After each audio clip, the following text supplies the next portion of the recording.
जय श्री शनिदेव महाराज। तो टुडे प्रज्ञा story channel परिवार में आप सभी भक्तजनों का स्वागत है। और आज शनिदेव की व्रत कथा में हम जानेंगे कि भगवान शनिदेव की पूजा क्यों करते हैं और पीपल पर जल क्यों चढ़ाते हैं। तो शनिदेव व्रत का बहुत महत्व है। यह व्रत शनि ग्रह के नकारात्मक प्रभावों से बचने और शनिदेव को प्रसन्न करने के लिए किया जाता है। ऐसा माना जाता है इस व्रत को करने से शनि की साढ़े साती और ढैया के कष्टों से मुक्ति मिलती है और व्यक्ति को सुख समृद्धि प्राप्त होती है। शनिवार का व्रत करने से शनि दोष समाप्त होता है और व्यक्ति के नकारात्मक प्रभाव से छुटकारा मिलता है। एक समय की बात है, सूर्य, चंद्रमा, मंगल, बुध, बृहस्पति, शुक्र, शनि और राहु, केतु इन सभी ग्रहों में आपस में झगड़ा हो गया कि हम सब में सबसे बड़ा कौन है। सब अपने आप को बड़ा कहते थे। जब आपस में कोई निश्चय ना हो सका तो सब के सब आपस में झगड़ते हुए इंद्रदेव के पास पहुंच गए और कहने लगे कि आप सब देवताओं के राजा हो, इसीलिए आप हमारा न्याय करके बतलाओ कि हम नौ ग्रहों में सबसे बड़ा कौन है। राजा इंद्र इनका यह प्रश्न सुनकर घबरा गए और कहने लगे कि मुझ में यह सामर्थ्य नहीं है कि किसी को बड़ा या छोटा बतलाऊं। मैं अपने मुख से कुछ नहीं कह सकता, परंतु एक उपाय हो सकता है। इस समय पृथ्वी पर राजा विक्रमादित्य दूसरों के दुखों को दूर करने वाले हैं, इसलिए तुम सब मिलकर उन्हीं के पास जाओ, वहीं तुम्हारे प्रश्न का उत्तर देंगे। ऐसा वचन सुनकर सभी ग्रह देवता चलकर भूलोक में राजा विक्रमादित्य की सभा में जाकर उपस्थित हुए और अपने प्रश्न को राजा के सामने रखा। राजा उनकी बातें सुनकर बड़ी चिंता में पड़ गए कि मैं अपने मुख से किसको बड़ा और किसको छोटा बतलाऊं। जिसको छोटा बतलाऊंगा वही क्रोध करेगा। परंतु उनका झगड़ा निपटाने के लिए राजा ने एक उपाय सोचा कि सोना, चांदी, कांसा, पीतल, सीसा, रांगा, जस्ता, अभ्रक, लोहा आदि 9 धातुओं के 9 आसन बनवाएं और सब आसनों को क्रम से, जैसे सोना सबसे पहले और लोहा सबसे पीछे बिछाए गए। तत्पश्चात राजा ने सब ग्रहों से कहा, आप लोग अपने अपने क्रम से आसनों पर बैठिए। जिसका आसन सबसे आगे है वह सबसे बड़ा और जिसका आसन सबसे पीछे है उसे सबसे छोटा जानिए। चूँकि लोहा सबसे पीछे था और शनिदेव का आसन था, इसलिए शनिदेव ने समझ लिया कि राजा ने मुझको सबसे छोटा बना दिया। इस पर शनि का बड़ा क्रोध आया और कहा, राजा तू मेरे पराक्रम को नहीं जानता।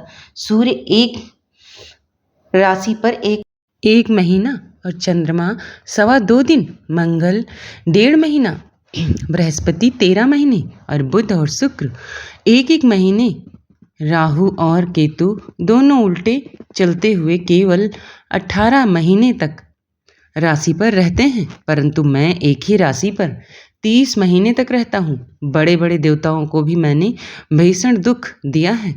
राजन सुनो, रामचंद्र जी का साढ़े साती आई तो वनवास हो गया और रावण पर आई तो राम और लक्ष्मण के सेना लेकर लंका पर चढ़ाई कर दी। रावण के कुल का नाश कर दिया। राजा तो अब सावधान रहना। राजा कहने लगा, जो कुछ भाग्य में होगा देखा जाएगा।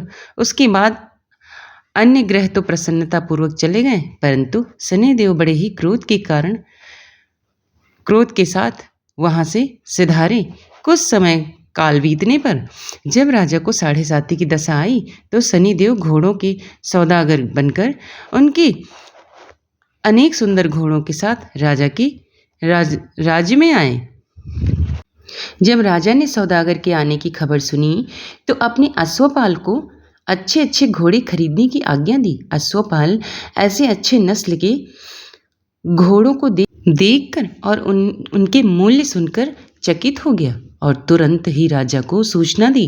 राजा उनमें से एक अच्छा सा घोड़ा चुनकर उस पर सवारी के लिए चढ़े। राजा के घोड़े की पीठ पर चढ़ते ही घोड़ा जोर से भागा और बहुत दूर एक बड़े जंगल में जाकर राजा को छोड़कर अंतर्ध्यान हो गया और राजा अकेला जंगल में भटकता फिरता रहा।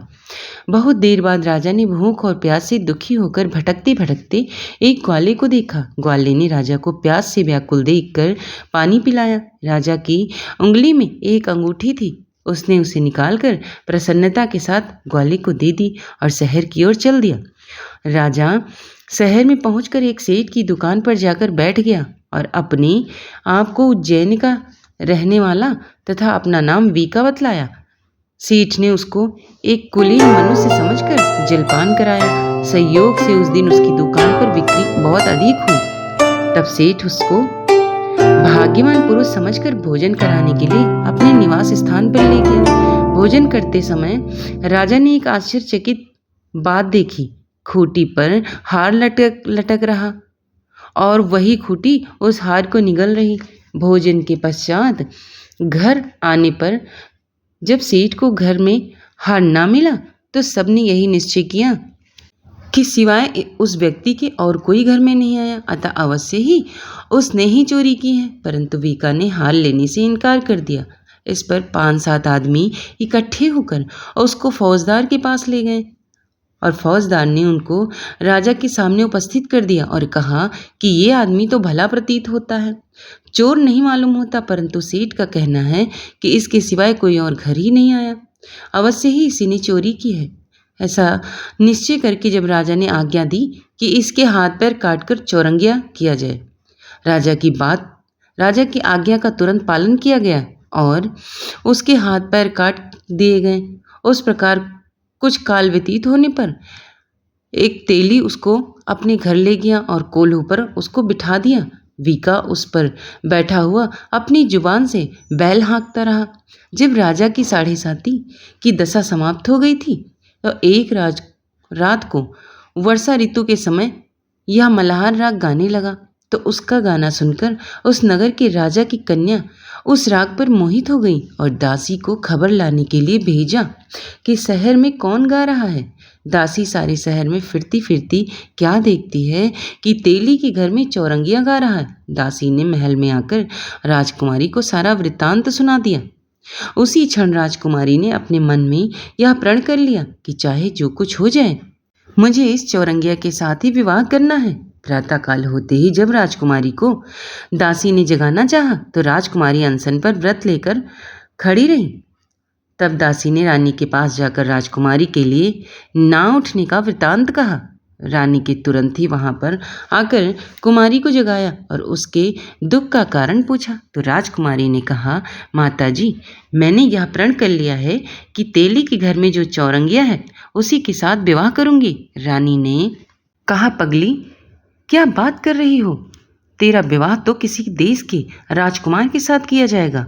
कन्या कहने लगी, माता जी, मैं अपना प्रण कभी नहीं तोड़ूंगी। चिंतित होकर रानी ने यह बात राजा को बतलाई। राजा ने भी आकर यही समझाया कि मैं अभी देश देशांतर में अपने दूत भेजकर सुयोग्य रूपवान एवं बड़े से बड़े गुणी राजकुमार से के साथ तुम्हारा विवाह करूंगा। ऐसी बात तुमको कभी नहीं सोचनी चाहिए। राजकुमारी ने कहा, पिताजी, मैं अपने प्राण त्याग दूंगी, दूसरे के साथ विवाह नहीं करूंगी। इतना सुनकर राजा ने क्रोध से कहा, यदि तुम्हारे भाग्य में ऐसा लिखा है तो जैसी तुम्हारी इच्छा है वैसा करो। फिर राजा ने तेली को बुलाकर कहा कि अब सुनेंगे, तुम्हारे घर में चौरंगिया है और उसके साथ मैं अपनी कन्या का विवाह करना चाहता हूँ। तेली ने कहा, यह कैसे हो सकता है? कहाँ आप इतने बड़े राजा और कहाँ मैं एक नीच तेली? परंतु राजा ने कहा, भाग्य में लिखे कि कोई टाल नहीं सकता। जाओ, अपने घर जाकर विवाह की तैयारी करो। राजा ने उसी समय तोरण स्तंभ लगवाकर राजकुमारी का विवाह चौरंगिया विक्रमादित्य के साथ कर दिया। रात्रि को जब विक्रमादित्य और राजकुमारी महल में सोए तो आधी रात के समय शनिदेव ने विक्रमादित्य को स्वप्न में दिखाया कि राजा, मुझको छोटा बतलाकर तुमने कितने दुख उठाए। राजा विक्रमादित्य ने क्षमा मांगी। शनिदेव ने प्रसन्न होकर विक्रमादित्य को हाथ पैर दिए तथा राजा ने कहा, महाराज, मेरी एक प्रार्थना स्वीकार करें। जैसा दुख आपने मुझे दिया है ऐसा और किसी को भविष्य में ना देंगे। शनिदेव ने कहा, तुम्हारी यह प्रार्थना स्वीकार है। जो मनुष्य मेरी कथा सुनेगा या कहेगा, उसको मेरी दशा में कभी भी किसी प्रकार का दुख नहीं होगा। और जो निश्चय ही मेरा ध्यान करेगा या चींटियों को आटा डालेगा, उसकी सब मनोरथ पूर्ण होंगे। इतना कहकर शनिदेव अंतर ध्यान हो गए। इसी बीच राजकुमारी की आंखें खुली और उसने राजा के हाथ पांव देखे तो आश्चर्य को प्राप्त हुई। उनको चकित देखकर राजा ने अपना सारा हाल बताया कि मैं उज्जैनी का राजा विक्रमादित्य हूँ। यह बात सुनकर राजकुमारी अत्यंत प्रसन्न हुई। प्रातःकाल राजकुमारी से उसकी सखियों ने पूछा तो उसने अपने पति का सारा वृत्तांत कह सुनाया। तब सबने प्रसन्नता प्रकट की और कहा, ईश्वर ने अपनी मनोकामना पूर्ण कर दी। जब उस सेठ ने यह सुना तो वह विक्रमादित्य के पास गया और उसके पैरों पर गिरकर क्षमा मांगने लगा कि आप पर मैंने चोरी का झूठा दोष लगाया था, अतः आप मुझको जो चाहें दंड दें। राजा ने कहा, मुझ पर शनिदेव का कोप था, इसी कारण यह सब दुख मुझको प्राप्त हुआ है। इसमें तुम्हारा कोई दोष नहीं है। तुम अपने घर जाकर अपना कार्य करो। सेठ बोला, मेरी आत्मा को तभी शांति मिलेगी जब आप मेरे घर चलकर प्रीतिपूर्वक भोजन करेंगे। राजा ने कहा कि जैसी आपकी मर्जी वैसा ही होगा। तब सेठ ने अपने घर जाकर अनेक प्रकार के सुंदर भोजन बनवाए और राजा विक्रमादित्य को प्रीति भोज दिया। जिस समय राजा भोजन कर रहे थे, एक अत्यंत आश्चर्यचकित करने वाली बात दिखाई दी। जो खोटी हार को पहले निगल रही थी, वह अब हार उगल रही है। और जब भोजन समाप्त हो गया तो सेठ ने हाथ जोड़कर बहुत सी मोहरे राजा को भेंट की और कहा, मेरे श्री कंवरी नामक एक कन्या है, उसका पाणी ग्रहण आप करें। इसके बाद सेठ ने अपनी कन्या का विवाह राजा के साथ कर दिया और बहुत सा धन दहेज आदि दिया। इस प्रकार कुछ दिनों तक वहाँ निवास करने के पश्चात विक्रमादित्य ने उस नगर के राजा से कहा, अब मेरी उज्जैन जाने की इच्छा है। फिर कुछ दिनों के बाद विदा लेकर राजकुमारी मनभावनी और सेठ की कन्या सी कंवरी तथा दोनों जगह के दहेज के साथ अनेक दास दासी रथ और पालकियों सहित विक्रमादित्य उज्जैन की तरफ चले। जब शहर के निकट पहुँचे और नगरवासियों ने राजा विक्रमादित्य के आगमन का समाचार सुना तो समस्त उज्जैन की प्रजा अगवानी के लिए आई। राजा प्रसन्नतापूर्वक अपने महल में पधारे। सारे नगर में बड़ा भारी महोत्सव मनाया गया और रात्रि को दीपमाला की गई। दूसरे दिन राजा ने सारे राज्य में घोषणा कराई कि शनिदेव सब ग्रहों में सर्वोपरि हैं। मैंने इनको छोटा बतलाया था, इसी से मुझको यह दुख प्राप्त हुआ था। तब तो सारे नगर में नित्य शनिदेव की पूजा और कथा होने लगी और प्रजाजन अनेक प्रकार के सुख भोगते रहे। जो मनुष्य शनिदेव की इस कथा को पढ़ता अथवा सुनता है और शनिदेव की कृपा से उसके समस्त दुख दूर हो जाते हैं। शनिदेव की कथा का पाठ शनिवार के दिन अवश्य करना चाहिए। और अब सुनिए, मनुष्य पीपल के पर जल क्यों चढ़ाते हैं। शमशान में जब महर्षि दधीचि के मांस पिंड का दाह संस्कार हो रहा था तो उनकी पत्नी अपने पति का वियोग सहन नहीं कर पाई और पास में स्थित विशाल पीपल वृक्ष के कोटर में 3 वर्ष के बालक को रख स्वयं भी स्वर्गलोक को सिधार गई। इस प्रकार महर्षि दधीचि और उनकी पत्नी का बलिदान हो गया। किंतु पीपल के कोटर में रखा बालक भूख प्यास से तड़प कर चिल्लाने लगा। जब कोई वस्तु नहीं मिली तो कोटर में गिरे पीपल के गोंदों के फल को खाकर बड़ा होने लगा। कालांतर में पीपल के पत्तों और फलों को खाकर बालक का जीवन एन केन प्रकारेण सुरक्षित रहा। एक दिन देवर्षि नारद वहां से गुजरे। नारद पीपल के कोटर में बालक को देखकर उसका परिचय पूछा। नारद बोले, बालक तुम कौन हो? बालक बोला, यही तो मैं भी जानना चाहता हूँ। नारद बोले, तुम्हारे जनक कौन हैं? बालक बोला, यही तो मैं भी जानना चाहता हूँ। तब नारद ने ध्यान धर देखा। नारद आश्चर्यचकित हो बताया कि हे बालक, तुम महान दानी महर्षि दधीचि के पुत्र हो। तुम्हारे पिता की अस्थियों का वज्र बनाकर ही देवताओं ने असुरों पर विजय पाई थी। नारद ने बताया कि तुम्हारे पिता दधीची की मृत्यु मात्र 31 वर्ष की कम आयु में हो गई थी। बालक, मेरे पिता की अकाल मृत्यु का कारण क्या था? नारद बोले, तुम्हारे पिता पर शनिदेव की महादशा थी। बालक बोला, मेरे ऊपर आई विपत्ति का कारण क्या था? नारद ने बताया, शनिदेव की महादशा।